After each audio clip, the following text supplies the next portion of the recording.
So our first speaker, she comes from Philadelphia, Pennsylvania. She is a digital content and political science major.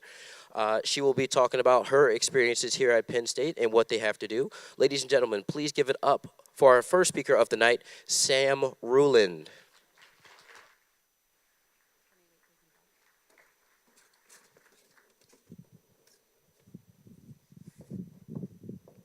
Hi, everyone. My name is Sam Ruland. Like Fuzzy said, that's what they were calling him backstage. I'm the editor-in-chief of the Daily Collegian, which is Penn State's independent, student-run newspaper. I'm very happy to be here, and I'm glad that you all came out this morning. So I want to start out today by telling you all a story, a love story, really, between me and the Daily Collegian. I was first introduced to the Collegian through a documentary, one called The Paper, no less. It was made in 2007, and it highlighted the inner workings of the Collegian and its day-to-day operations, kind of before the Jerry Sandusky child sex abuse scandal, before there were football sanctions that imposed a ban on our bowl eligibility, before the Kappa Delta Rho case kind of highlighted years of sexual harassment and misconduct going on within the fraternity, and now before the Beta Theta Pi case, which again put our university under the national spotlight. Now, back to my point though. With that documentary, there was a clip that stood out to me and resonated with me for years and honestly inspired me to kind of pursue my career of journalism. In that clip, the news advisor at the time is speaking to his staff, and he writes on the board, "Knowledge is power." Seeing that and hearing that, knowledge is power, I realized that that was where I wanted to be. I wanted to be in that office like those students, doing just what they were doing.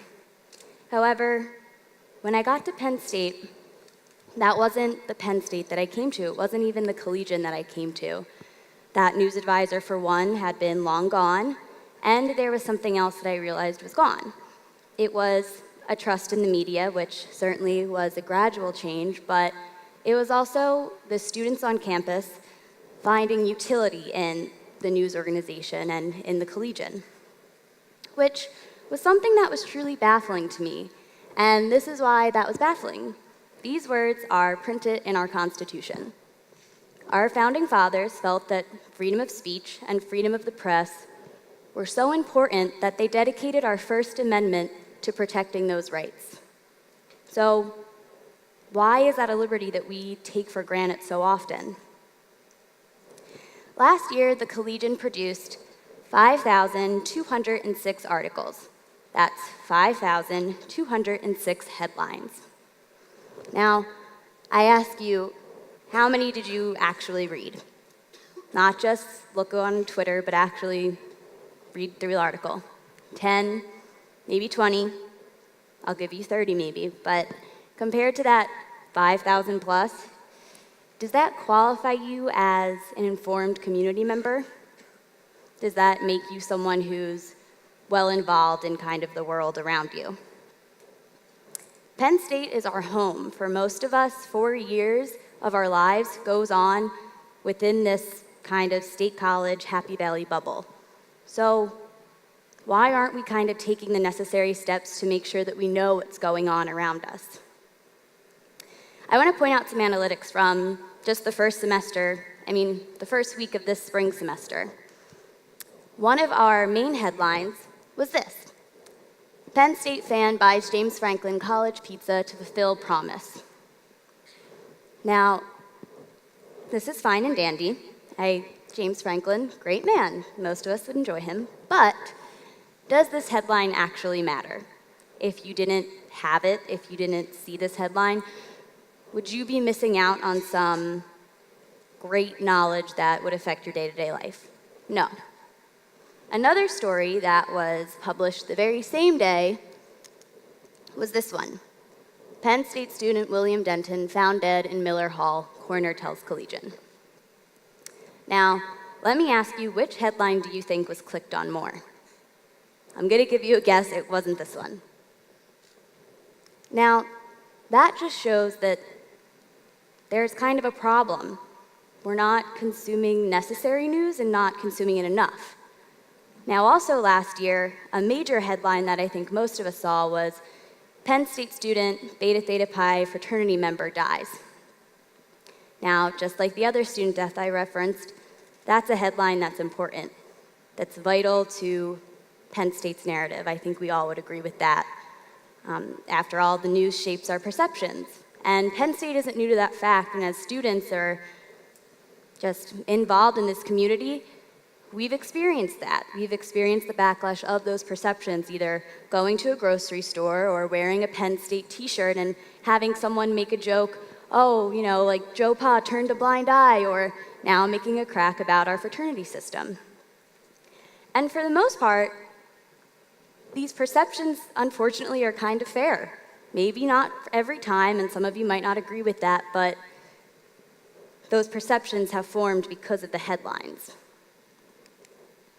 Now, covering the Beta Theta Pi case this summer was an experience like no other. Seeing Jim and Evelyn Piazza mourn their son sitting in a courtroom crying is something that myself, the other journalists, and I'm pretty sure everyone else in that room will probably never forget. But what made it worth it, and the hours spent in that courtroom worth it, was getting that story out, because it was one that needed to be told. It was one that Tim deserved to be told, and it was one that Penn State needed a microscope to be on, to see these changes that are being made now to our Greek system made. I truly don't believe that if journalists weren't there telling that story, that we wouldn't see the changes that we do now. There wouldn't be these restrictions, and again, maybe not everybody agrees that they're the best, but they wouldn't be there. That's why independent student media is so important.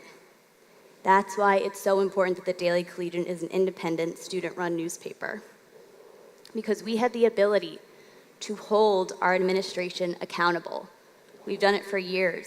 We have the ability to question them, to point out flaws in our systems, and to hope that they make a change.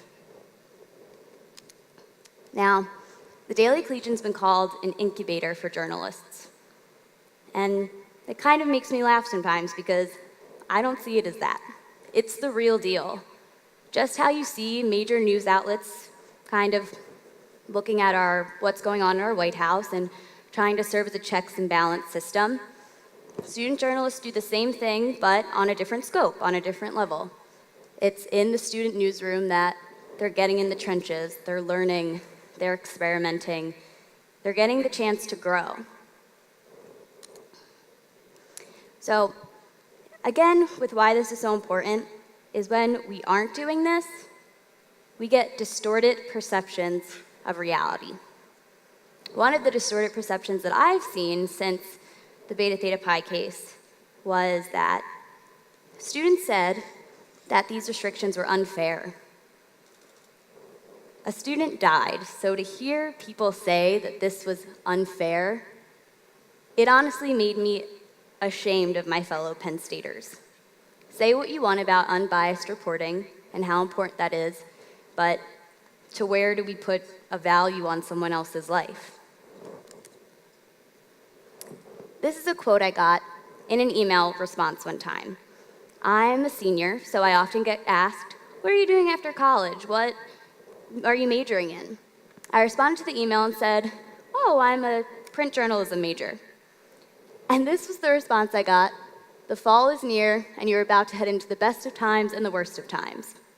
It wasn't about my impending graduation or having to enter the real world and do the whole adulting thing. It was rather in reference to the profession that I chose, that I was entering the news industry, which I don't buy this. The person who sent this to me, they're wrong, because we're not near fall with journalism. It's just right now its image is a little flawed, and that's because journalists have been seen as the enemy. But now I want to show you a different image of journalism. Something we've prided ourselves on at the Collegian is being a voice for the voiceless, for telling the stories that aren't being told, for starting the conversations in our community that we haven't been hearing. So, as an editor, but honestly more important for me to do as a student, is to ask what is going on in our community? What are the topics that we're not touching on? The first that come to mind are sexual assault, mental health, student homelessness, addiction. That's just to name a few. So what's important is that when these stories are told, we listen. We really listen. Now, when I was serving as news editor last fall, we produced this column about domestic violence. In this column, a depiction of a girl being pushed out of a moving vehicle by her boyfriend is written about. About a week or so after we published this article, we had an email kind of criticizing the column. Here is a line from that email. You can read it yourself. Being grabbed and pushed is not ideal, but never did she recount being punched in the face or raped by her boyfriend, so I think it's a bit much for her to say this relationship changed her life so much. I hope that sinks in with all of you because that was just something that was baffling to read to me. The fact that someone said this made me think there's obviously a problem here if someone thinks that this is okay to say, and it shows that conversations aren't being had that need to be. Another instance that I had kind of this semester, similarly as editor, was producing a column that was rather graphic about sexual assault. Now, in this column, it is a rather graphic depiction of a girl being raped. But the day that I put this story out, with the help of my managing editors, I was confident that this was the right choice. But, of course, that day came and I received phone calls and emails asking if I thought that this was more triggering than appropriate, and if I was actually kind of starting a negative conversation. Now, in my job, I really don't ever have anything to know if I'm doing it right or wrong. There's no guidebook. And that kind of makes me think of when some advice I got from an editor before who told me, the year of your editorship is undoubtedly going to be the most important of your life. At least so far, boy, were they right. But we are on a campus where last semester alone there were 16 reported sexual assaults. Who knows how many unreported there were? So my reasoning was yes, this was a story that needed to be published because it's obviously something that's affecting many of our students. And that same editor who had told me that it would be a hard year also said the words to me, there will be a couple hundred eyes on you at one time, and while that be daunting, it's also humbling. The day that I published that article, that was a good day, and it's because we saw comments like this on our Facebook page. People acknowledging that this was a story that needed to be told. And honestly, that's why we do it. That's why all journalists do it, to make a difference.